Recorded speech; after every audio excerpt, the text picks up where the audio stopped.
On a des amis, on a des partenaires, mais il faut commencer par compter sur soi-même. Parce qu'en définitive, quand certaines situations difficiles arrivent, tu ne vois que toi-même dans le miroir. Donc pour que les autres puissent venir t'aider, il faut que le premier pas là soit fait par soi-même. C'est ça l'AES, en se disant que le Mali, le Burkina, le Niger peuvent travailler ensemble, peuvent trouver des solutions. Pourtant, tout le monde s'est levé partout, sur les télévisions internationales, vous avez entendu partout, 3 pays pauvres qui se mettent ensemble, pays enclavés, tous les négatifs ont été mis en avant. Mais c'est là le problème de confiance en soi devient important, parce que quand tu commences à écouter ceci, tu ne vas pas bouger. Or, nous savons que ne serait-ce que sur le plan de la sécurité, le peu de moyens que le Mali a, le peu de moyens que le Burkina a, le peu de moyens que le Niger a, mais en les mettant ensemble, on voit le résultat sur le terrain. Parce que le problème n'est pas une question de moyens, le problème c'est une question d'approche. Nous avons décidé que s'il y a une menace au Burkina, c'est une menace pour le Mali, c'est une menace pour le Niger. Ça déjà c'est une force. Donc il ne faut pas que les gens nous amènent à penser ceci. Donc pour nous, c'est de dire qu'on n'attend plus que l'aide vienne d'X, Y, mais l'aide viendra peut-être de Ouagadougou, de Niamey, de Dori, de Bobo Dioulasso. Donc ça déjà, je pense que c'est un changement de mentalité.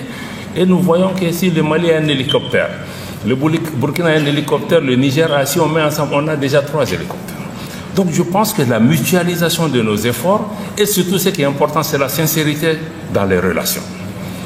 Donc je pense que ça c'est vraiment un changement de paradigme, parce que chaque fois que nos pays ont eu des problèmes, on voit ici en Afrique, je vais venir aussi pour en parler dans les conclusions, chaque fois qu'il y a des problèmes, on attend l'aide de l'extérieur. Or une aide n'est jamais dénuée d'arrière-pensée.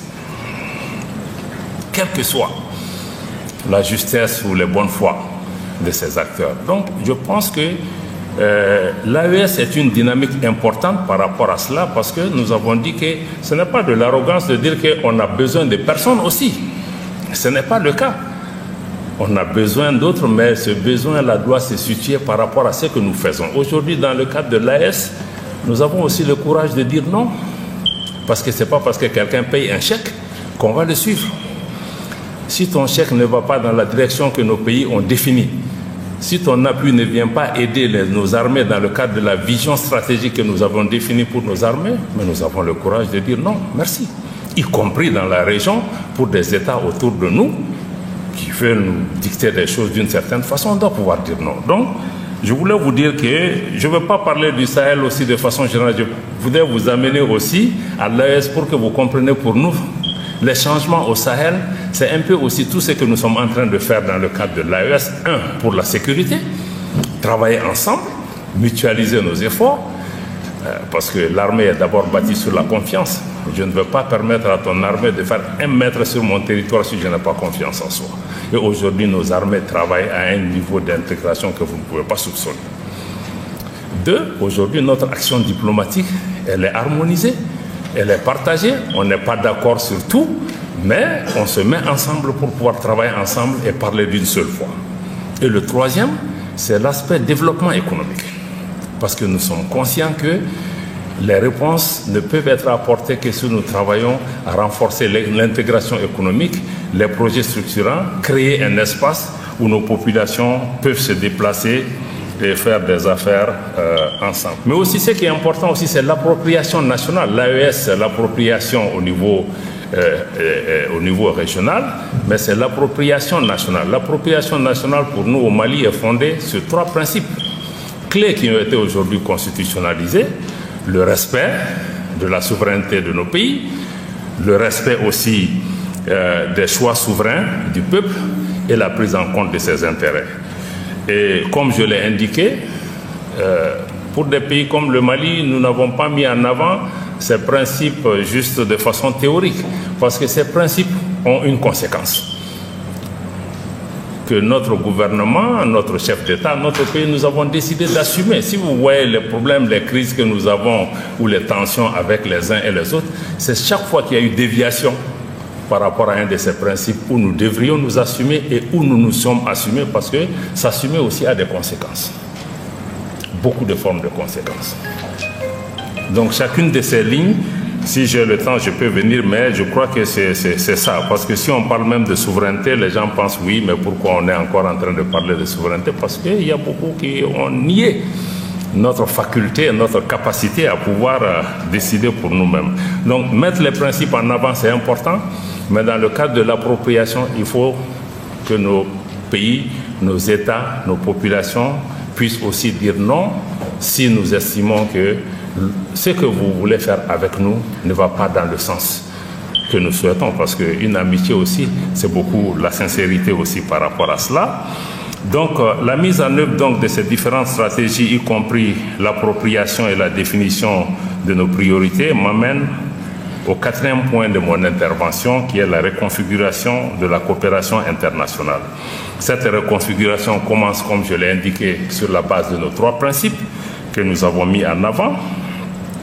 Jusque-là, naturellement, la coopération internationale ou la coopération avec les pays du Sahel ou la coopération avec le Mali a été basée sur ce qu'on appelle l'aide au développement, que je voudrais mettre entre guillemets parce que je n'aime pas tellement répéter ce thème, parce que si je veux le développer aussi, on va se rendre compte qu'il y a beaucoup de choses dedans.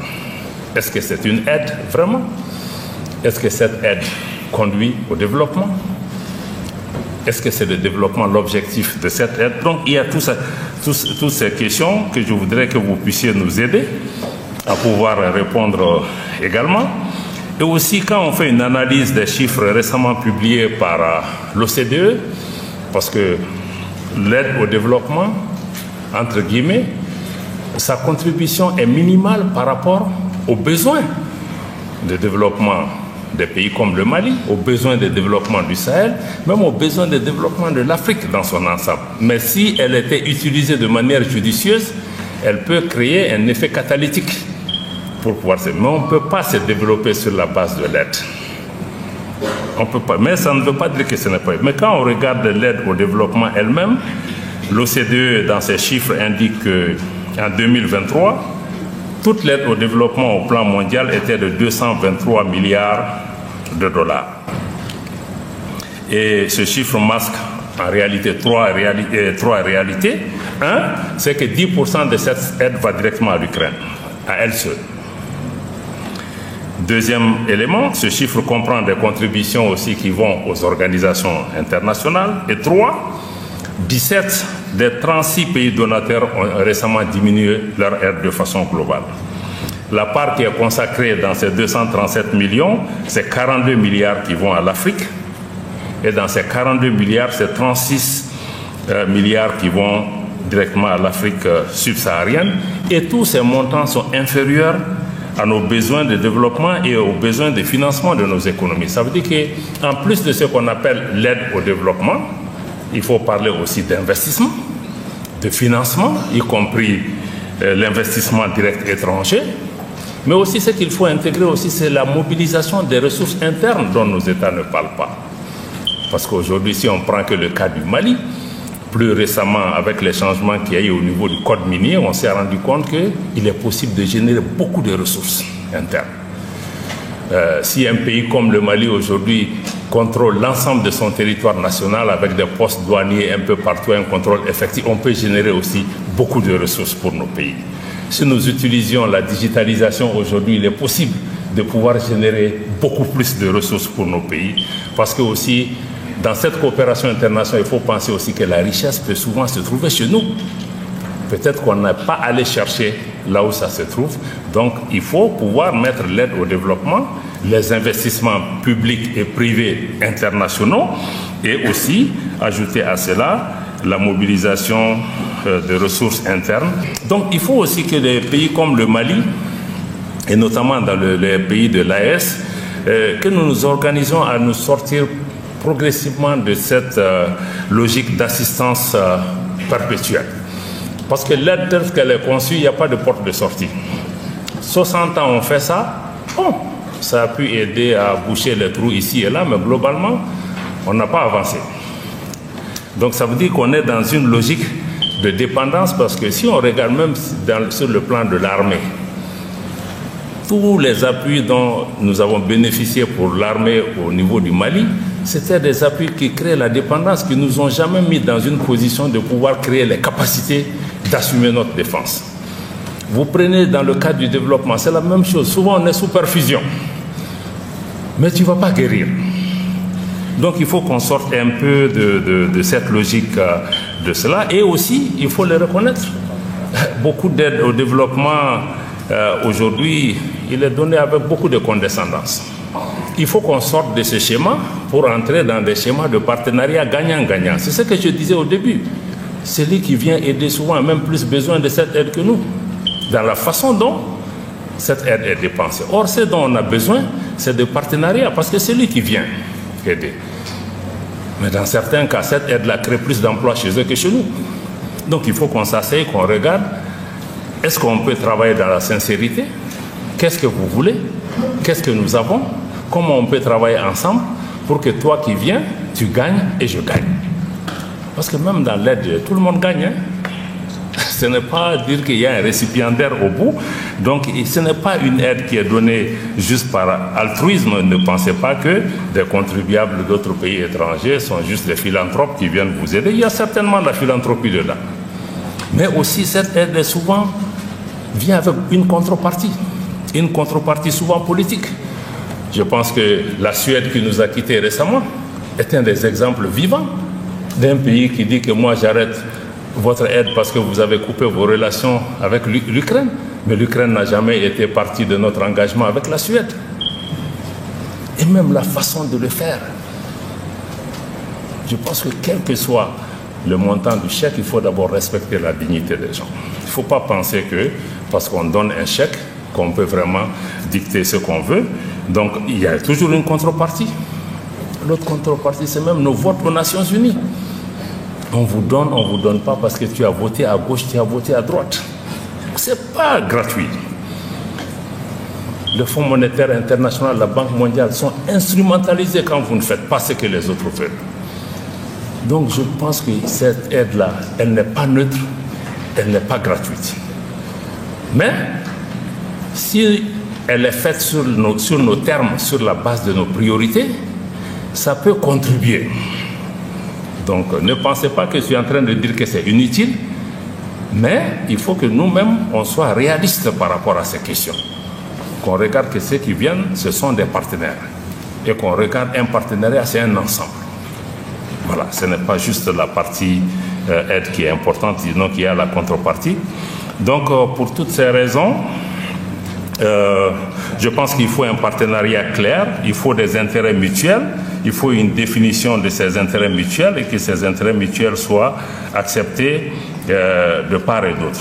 Donc, mais avec ces positions, souvent certains pensent qu'on a des positions radicales, etc., qu'on veut s'isoler. Ce n'est pas ça, c'est une question d'objectif.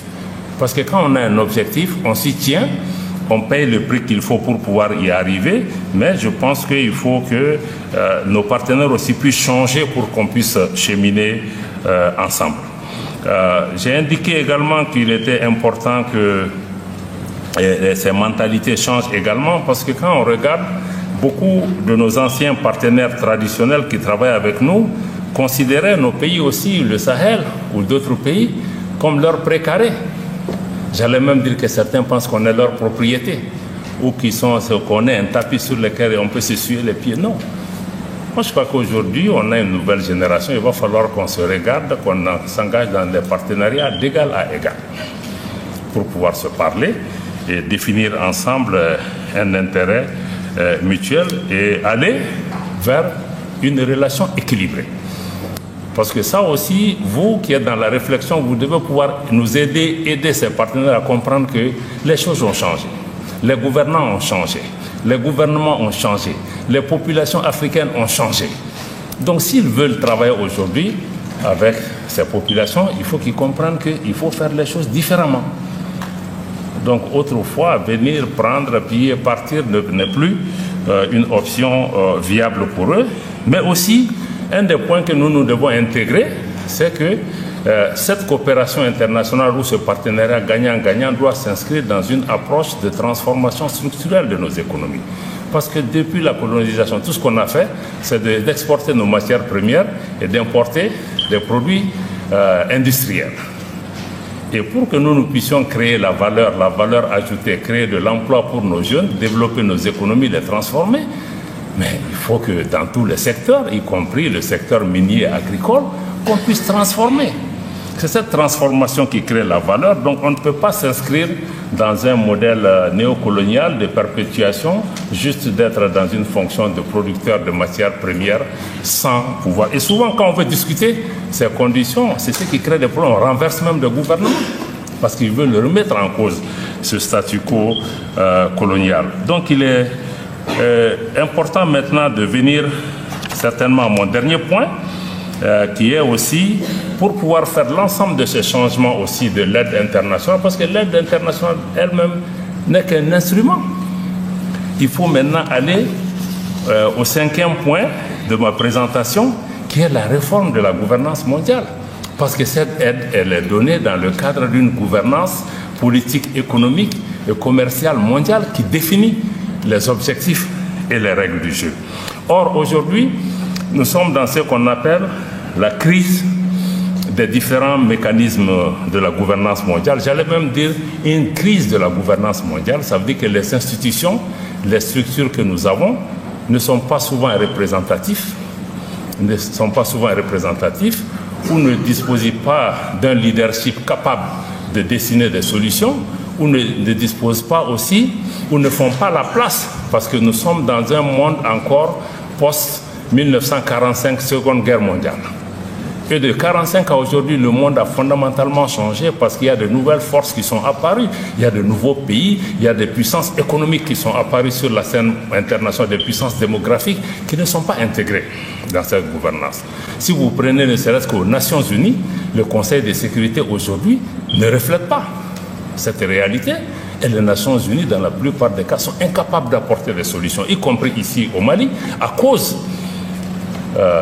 des déficits de gouvernance au niveau mondial. Donc il faut pouvoir revoir ces institutions.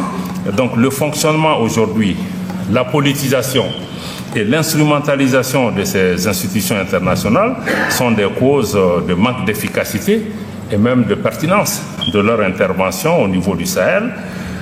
Je prends en particulier le cas aujourd'hui de la Banque mondiale, du FMI, qui ont été créés pour des objectifs simples, mais qui ne sont pas des objectifs qui vont dans le sens des intérêts, des aspirations de nos populations, mais qui visent plutôt à imposer et à perpétuer une domination de certaines puissances économiques et commerciales mondiales, et qui, en définitive, aujourd'hui deviennent même des entraves ou même des obstacles à notre aspiration au développement. Donc il est plus que urgent, de notre point de vue, de procéder, au-delà des discours, à une refonte complète de ce système de gouvernance mondiale pour que nous puissions regarder de quoi le monde a besoin pour avancer. Parce que ce qui est là aujourd'hui fait l'affaire d'une minorité, mais ne fait pas l'affaire de la grande majorité qui existe dans le monde. Donc il faut revoir ces différents mécanismes. Il faut que ces mécanismes répondent aussi aux aspirations, par exemple, de l'AES. Aujourd'hui, le cadre que nous avons créé n'est pas toujours bien perçu par ces différents mécanismes, parce que ces mécanismes souvent ne sont pas là pour aider, parce qu'ils pensent que, et ils connaissent nos priorités à notre place. Donc c'est pourquoi aujourd'hui, un des éléments de la gouvernance mondiale, vous avez suivi qu'en Russie se tient le sommet des BRICS, les BRICS qui constituent aussi une alternative, il faut l'avouer, une alternative face à la défaillance de cette gouvernance mondiale, où, à défaut de pouvoir prendre en compte ces nouvelles réalités, des gens se mettent ensemble pour pouvoir travailler, pour pouvoir créer une dynamique politique multilatérale, pour pouvoir créer aussi un cadre économique multilatéral, pour travailler même, faire des échanges souvent dans nos monnaies locales. Parce que certaines puissances utilisent leur monnaie comme une arme. Et qu'en définitive, nos pays vont se demander est-ce qu'il ne faut pas chercher de solutions. Donc il y a les BRICS, il y aura aussi d'autres changements. Et à côté des BRICS, je pense que des structures comme l'AES aussi, dans notre espace, sont aussi une réponse peut-être à la défaillance du régionalisme que nous avons connu dans notre région, où nous ne sommes plus assis à contempler, à regarder les réalités, mais nous nous sommes mis ensemble pour pouvoir répondre à cela. En résumé, le Sahel est une région stratégique géopolitiquement parlant, mais aussi c'est une région qui est pleine d'opportunités et que ces opportunités doivent être exploitées pour répondre à nos défis. Reconnaître que le Sahel, rien ne pourra se faire en Afrique sans le Sahel. Je vous l'ai indiqué, 4 des 5 régions africaines sont dans cet espace. En plus, le Sahel, en tout cas nous au niveau de l'AES, nous n'entendons plus subir. Nous voulons être des acteurs dans la définition du destin de nos populations et de nous-mêmes, et être aussi, le Sahel doit être aussi un des pionniers par rapport à l'émancipation du continent et le panafricanisme. Donc il y a beaucoup de bouleversements aujourd'hui qui sont intervenus dans notre région, et des bouleversements souvent induits par des populations dans l'espace du Sahel, mais aussi en Afrique de façon générale. Il faut pouvoir les intégrer dans votre analyse. Je pense que ce n'est pas seulement une création des médias, mais c'est une réalité, et ces populations aspirent aussi à un changement de paradigme. Je pense que nous devons pouvoir les intégrer.